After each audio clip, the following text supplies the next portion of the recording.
you're not going to stop him. You can hope to limit him. I don't know. I think Florida disrupts him a little bit.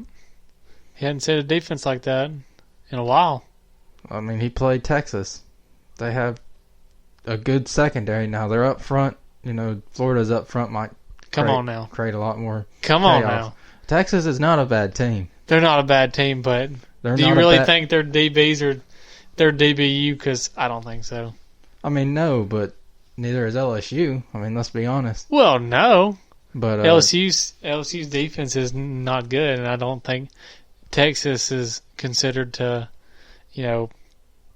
lined up against Florida's. I mean, it's different. Well, Florida's a way better defensive team than Texas. If Florida and Texas played this weekend, I think Texas would blow them out of the water. I don't think so. Well, offensive-wise, it's okay to be wrong, I think it'd be a close game. Maybe, I don't know if Florida would win, but it would be really close. Just due to the fact that Florida's offense isn't as strong, in my opinion. But yeah, that pretty much sums up the recaps and the week to come. Which we're out there on some time. Looked like that episode 2 weeks ago.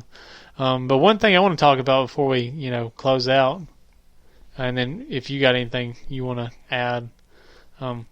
What do you think about that player from Texas saying that, Jalen Hurts got up on a press conference and said that someone asked him about the Oklahoma-Texas game, and he, was he, was he nervous or, whatever? He's like, well, I played in the Iron Bowl, so this is just another game. He's pretty much saying that, now it's been a big feud. People saying, Texas, Oklahoma is they had the Texas players saying that Texas was more physical than, this game was more physical than the Iron Bowl, and that's just absolutely wrong. I think, the Iron Bowl is a lot more important, and I mean, for 6 years. Or 7 years, 6 years, the team out of the Iron Bowls went to play for the national championship just about every year. Which, majority of that's Alabama, but Auburn picked up the slack, 2 times out of the year, and then 1 year they went to the SEC championship. Yeah. 2 years, but. Well, I dealt with this rivalry pretty much firsthand when I lived in Texas. I probably lived in Texas for 10 years maybe.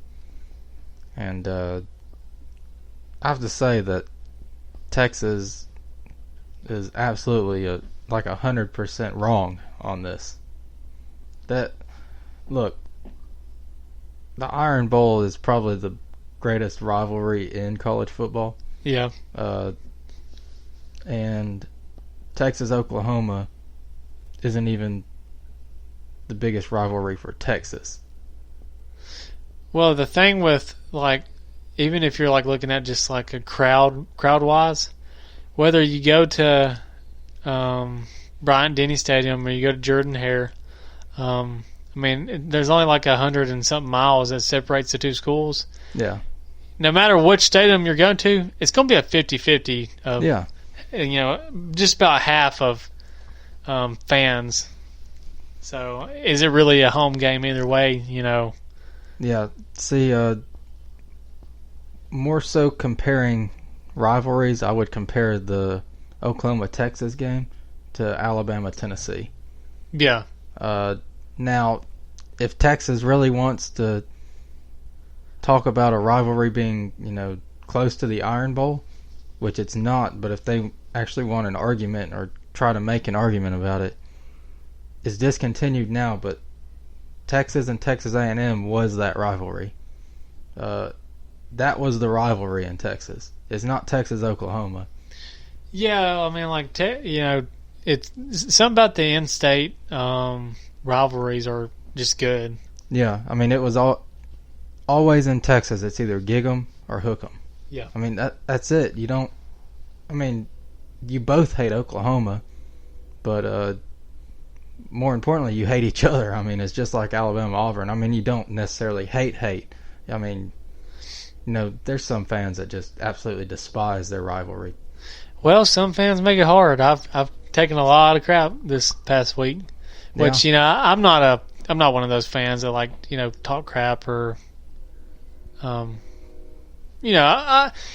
I don't think I'm a bad fan. There are bad fans though on both sides. Yeah. Well, I just think that it hurts to see that rivalry die. Texas A&M and Texas. Because, I mean, that was the rivalry of that state. Now it's Texas-Oklahoma, but it just doesn't. And it's always been a rivalry, Texas-Oklahoma, But here lately, it's, Oklahoma's kind of been the better team. Yeah, and just having, like, a first-hand experience in that state, it just felt like, the bigger rivalry was Texas and Texas A&M. There's no question in the state of Alabama the biggest rivalry is Alabama-Auburn. Yeah, I mean, it's been ranked like as the top rivalry game.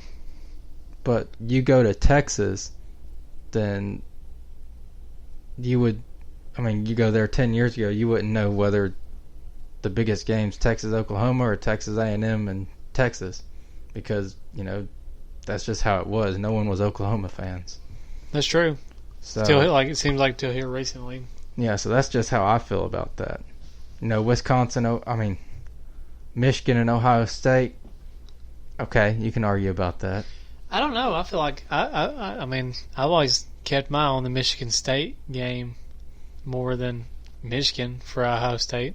Yeah, but if you go back further, yeah, traditionally, yeah, but rivalries and traditions tend to die when a team does. They'll always be there, but like Tennessee's been so bad lately that the third Saturday in October is just another game. It's not as big as a deal. Yeah. Yeah, and that's just kind of how it goes. There for a while the Iron Bowl wasn't nationally, as big when like Tuberville. When Tuberville, Shula, those guys were coaches. So if one of the teams is bad, then that rivalry's shot. For a while. Kind of. But it's still like especially like in state, it's always a big deal. But and until here recently, it's been kind of a bigger deal. Yeah, the Iron Bowl has been bigger than any rivalry lately. Like the past decade, the Iron Bowl's probably been like the most fun rivalry.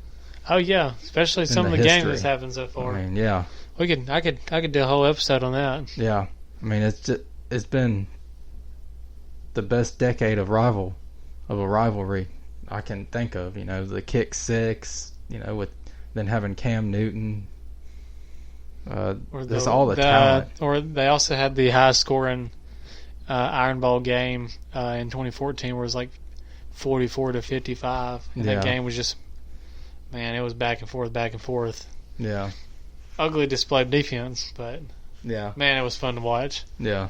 But yeah, that about does it for me. Was there anything you wanted to add? We've got we got a couple games here we can pick real fast before we close out. We'll just go through these kind of quickly. Colorado and Oregon. Colorado's 3-2. Oregon's 4-1. Oregon's ranked 13th, and they're a 3-touchdown favorite. I think Oregon's going to win. Oregon's actually got a really good defense this year.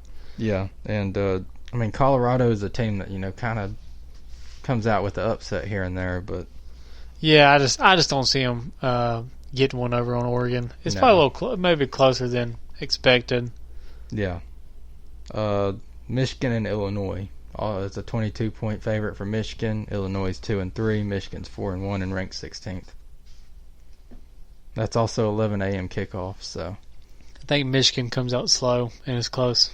Yeah, I do too.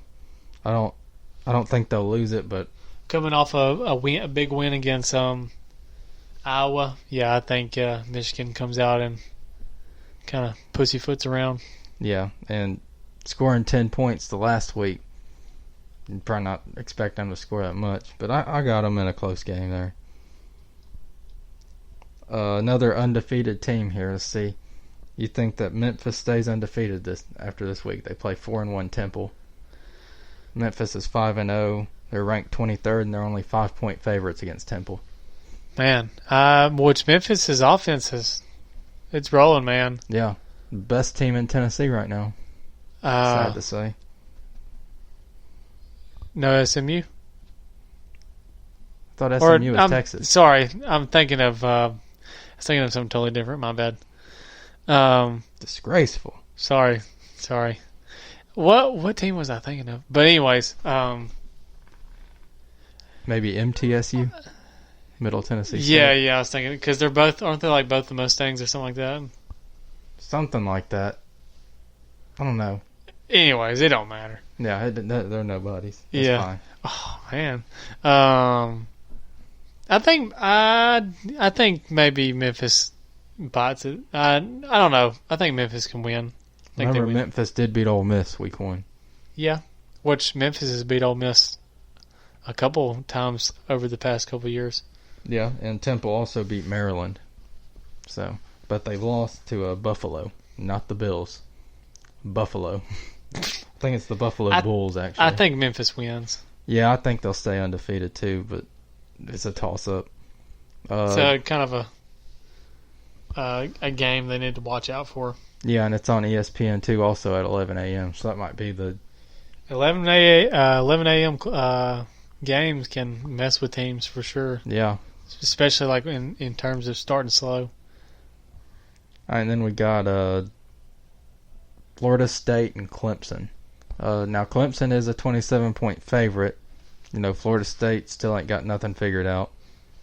So, well, it depends. If they run a couple of backwards reverses where their players are lined up pointing the wrong way, Florida State may have a chance. Yeah, they might confuse them. I mean, they sure confused me. I didn't know what the heck there was going on. Is that even legal? Evidently, because they did it. But, man, Clemson's going to wreck them. And probably. Which, no, it's not even going to be close, I don't think. No. It'd be different. Like North Carolina, I know Clemson had a close game against North Carolina, but they actually have a good coach. Yeah. A decent, fairly good team considering, especially that freshman quarterback. Yeah. But, yeah, Clemson wins. Yeah. I don't think Clemson really is tested again until maybe Wake Forest. Maybe, yeah. Wake Forest is still undefeated, man. Yeah. All right, we got another undefeated team here. We got number 8 Wisconsin against Michigan State. I am curious how Michigan State's defense does, especially against the run. Jonathan Taylor, he's ran for 750 yards and 12 touchdowns so far this season. Yeah, he's racking up. He's almost got a 7.5 yard average per carry. That's crazy. Yeah. That's almost a first down each carry. I think Wisconsin wins, but I think it's maybe closer than expected. Yeah. Well, just to put it in perspective here. I think Michigan State keeps it close, but, I think Wisconsin pulls away. Michigan State's offense just isn't where it needs to be. No, and just to kind of add insult to injury, Wisconsin only allows 5.8 points per game. That's good. Yeah. Yeah. You think, and Florida's playing better Michigan, teams. And Florida's playing better teams, but Florida allows double that. And you know how good their defense is. Yeah. So. Well, they only allow, it was like 8 points. Yeah, eight 9, or 13. It was 9. 9. So almost double, but yep. I think Wisconsin will win that one. What do you got for the? I don't remember if we said who was going to win, but Oklahoma, Texas. That's coming up. We got a couple more to get to. Okay. Probably the best team left in the Pac-12. Arizona State's 4-1 going up against Washington State at 3-2. Arizona State's a 1-point favorite. You said the best team was Arizona State? Probably, because Washington lost again. So Arizona State's probably... Is Oregon not Pac-12?